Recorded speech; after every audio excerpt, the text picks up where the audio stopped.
Today we are going to make another leftover yarn project. Some time back I made a video about crocheting chain with your leftover yarns and then started to crochet something with that yarn, that chain. You can check that video. It gives you also two different ways how you can join the next yarn without using knots and without having anything to weave in. I use these yarns for making a pillow, and in that you can see how the different colors change automatically. For crocheting this, I'm using a very large hook. This is 8mm, and I have made the chains using hook 4mm, and the yarns used for these are approximately the same weight. Some of them double because they were very fine. Double knitting, sport weight, worsted weight. And today I'm going to make a simple and quick bag, net bag that can be used as a beach bag or market bag or anything that you carry that can be mesh so things don't fall out of it. I decided to come first here in the forest near my home because it's the most beautiful time of the year now. So I'll go in now and start crocheting it, and very likely I will have to make more of this kind of yarn before I get the bag done. But I have all these tiny balls of yarn accumulated again since I last used up almost all of them. So it's easy to make more. You just chain. I'm planning to have mine about 35 centimeters wide or around 13-14 inches. The number of stitches you need depends of course on how thick your yarn is, how big your hook is. Mine is 8mm, so quite big. I made some samples, and for me chaining 30 gives the right size. After we start crocheting, the chain expands a bit, so your chain should not be as long as how wide you want it to be. But I'll chain 30. So you just start chaining normally, and in every way treat this yarn like ordinary yarn. So you chain 30, you need an even number of chains plus 5 for turning. So an even number plus 5. And I'll chain 30 plus 5, so 35. And when the color changes, like mine are sort of double here, you just keep going normally. Here, and then we start with double crochets, and I'm using American crochet terms.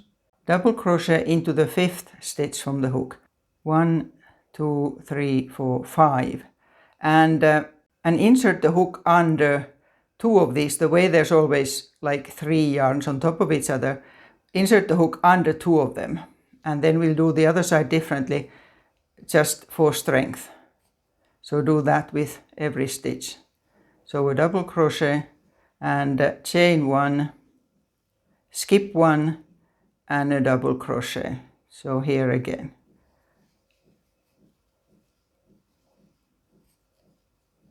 And this is how you continue until the end. So always chain 1, skip 1, and at the bottom part of the chain, like that. Keep going until the end. Here we are. Now I finished that chain, and then chain 1 and insert another stitch in that same last stitch there. We're going to turn on the other side here now, but just 1. And then chain 1 and now insert the stitches into these here spaces. So we're going back the other side so that we will be able to go round and round instead of having anything to sew afterwards. So I'll just insert the hook in that there chain 1 space and make the stitch. Chain 1 and in here. So this way it's sturdier than if we now went under that 1 loop here. So like this until the end of again where we started the double crochets.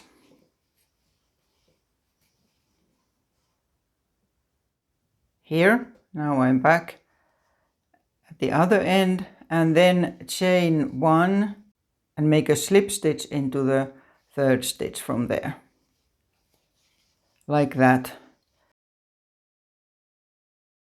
Now already it starts turning into the sort of a shape it needs to be, the base of a bag. Chain 3, and this here round is like all the rest until we are almost at the top of the bag.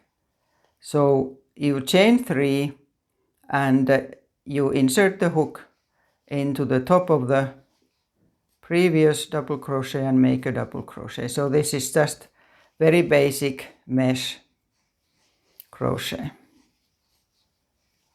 And you keep going like this here.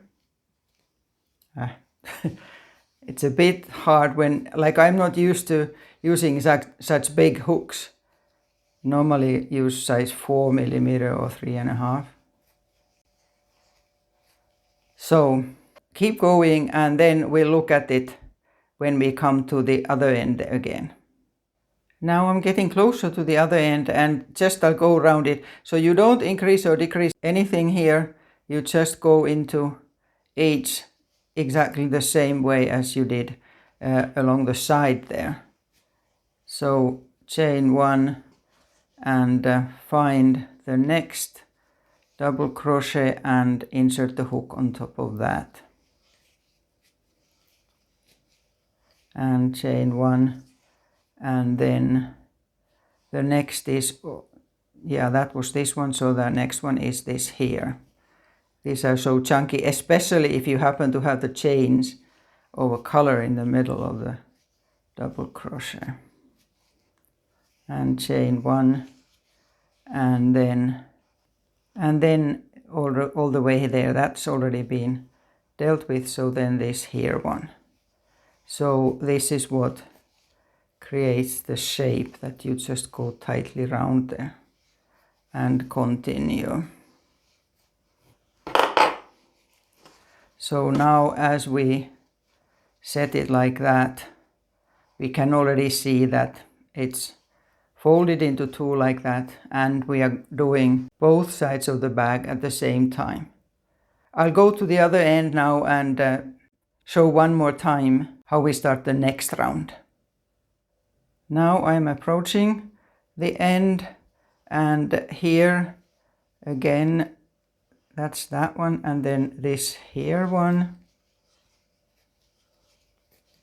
chain 1, and that's where the new round starts, and this one is that one, and then it's just, this is a bit thicker because of the yarn join, so this already is where the next round starts. So here there were 3 chains here, so you put it into the middle one of them and make a slip stitch. So now this end is the same, starts folding like that there, and then chain 3 and start the next one, and so on. Chain 1 and the next one. So this is what you do until your bag is almost as high as you want it to be, because we're going to make some single crochets at the top to make it stronger. I'll continue now and I'll show it after I've done something like this here. It's now this here size, and the larger one of these 2 balls is just finished now. So I'll use this one next, but I will need to be making more. This will not be enough. But I'm very pleased with it, and now I'll just continue. You can of course make it any size you want.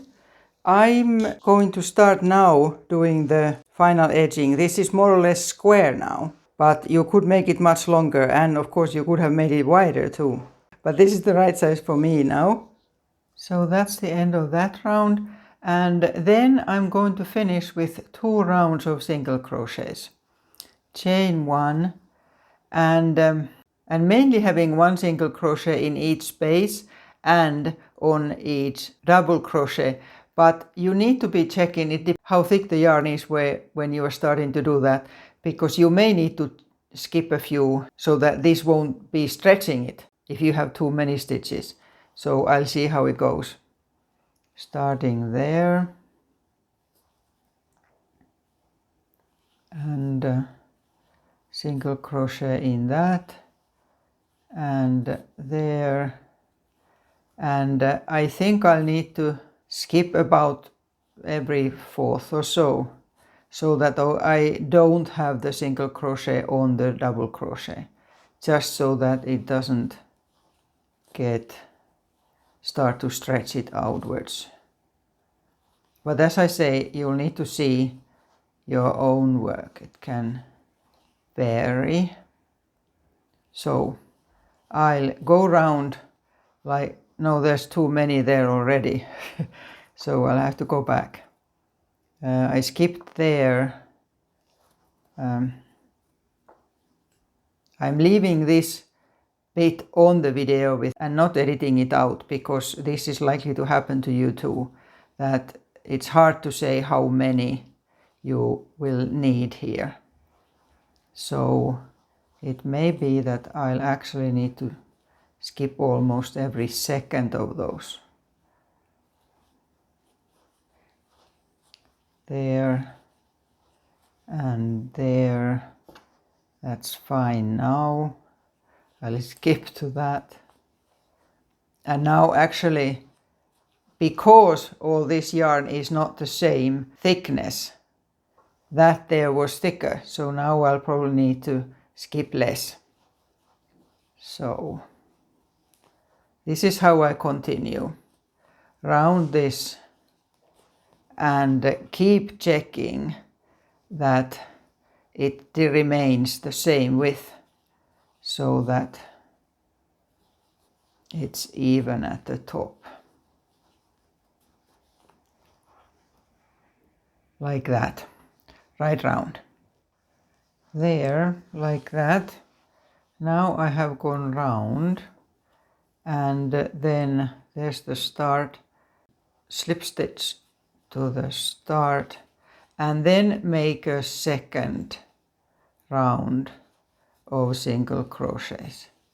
Now it should work fine just to have one single crochet in every single crochet right round.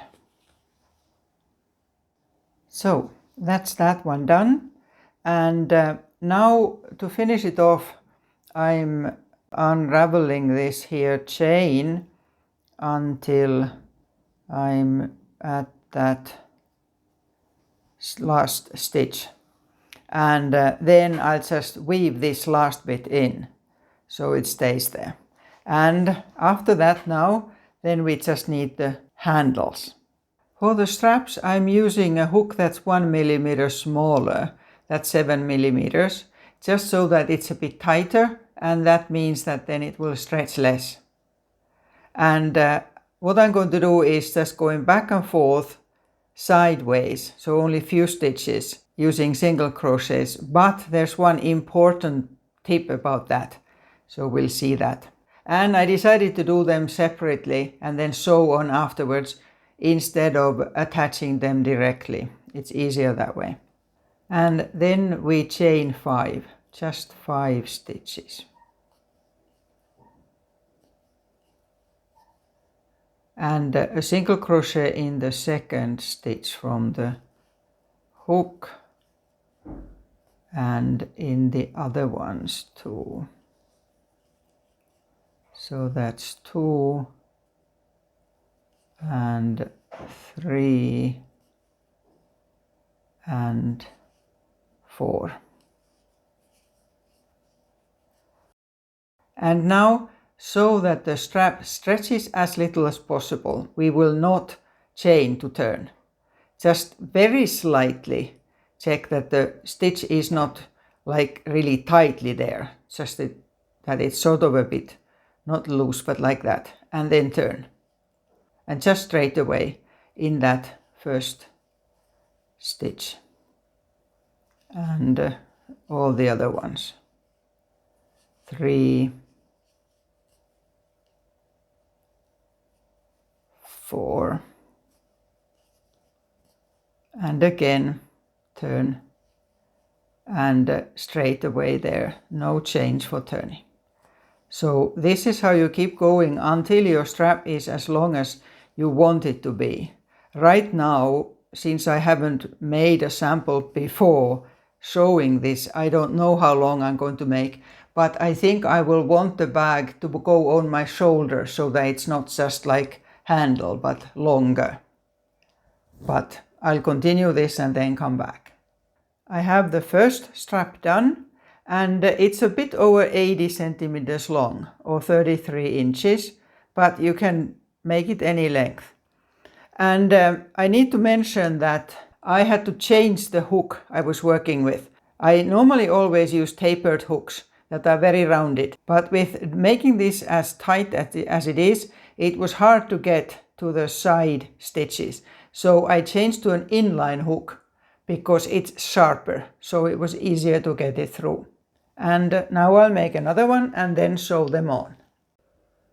So now I have the straps done, and one of them I have sewn it already. I had it overlapping, and I have sewn it with lots of stitches into these so that it would be sturdy. For the sewing I was using mercerized cottons. I have lots of that, and I selected colors that were matching as close as possible to the spot where I was sewing. So for instance here I have 2 different colors that I have used for the sewing. And now I have one more to do. One more. Here you also need to check that you don't twist the handle if yours are as long as this. So let's see how it goes now. It goes from there and here, so now it's not twisted. And I just counted the same distance from the fold there, and then after the bit where I have the spaces, so across 2 spaces, so I'm sewing it here, and from there 1, 2, 3 and 4 along there. So I'm going to sew that there, and I have just been using the plain stitches going in and out, and lots of them. So here it is now.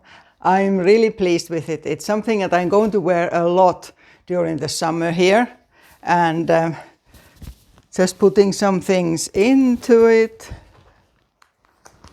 There, yarn, there. So of course you wouldn't put anything very heavy there, but little things like that, it's easily enough. And yeah, it's just the right kind. This project used up quite a bit of my leftover tiny balls, but there's still plenty left and more coming all the time. So I'm looking forward to more leftover yarn projects, and I hope that you enjoy them too. Until next time,